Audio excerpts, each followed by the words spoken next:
যে হিড়িম্বার মধ্যে সেই স্বাধীনতা ছিল, যিনি নিজে কুন্তিকে বলছেন যে সারা রাত ভীমের সঙ্গে তার গল্প হয়েছে, তার ভাইকে মেরে ফেলে দিয়েছেন, ভাইয়ের খবর সেই দিয়েছে ভীমের কাছে, অথচ তার সঙ্গে সারা রাত গল্প করার পরে যখন তারা বেরিয়ে যাচ্ছেন হিড়িম্ব বধের পর মহাভারতে, সেখানে তারা হিড়িম্বাকে ফেলে যাচ্ছেন। বাই দ্য টাইম তো হিড়িম্বার সঙ্গে হিড়িম্বা ভীমকে ভালোবেসে ফেলেছেন।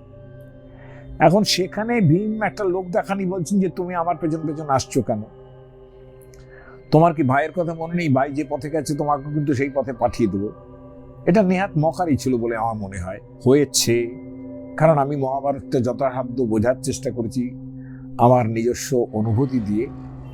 আমার যে অভিনবগুপ্ত আনন্দবর্ধনের যে রসাক্রান্ত ভূমিকা থাকে মনের মধ্যে, তাই দিয়ে বোঝবার চেষ্টা করেছি। ফলত সেখানে দেখেছি যে হিড়িম্বাকে এটা ভীমের একটা জাস্ট সাধারণ দেখাতে হচ্ছে ভাইদের যে না আমার এই রাক্ষসীর সঙ্গে সেরকম কিছু হয়।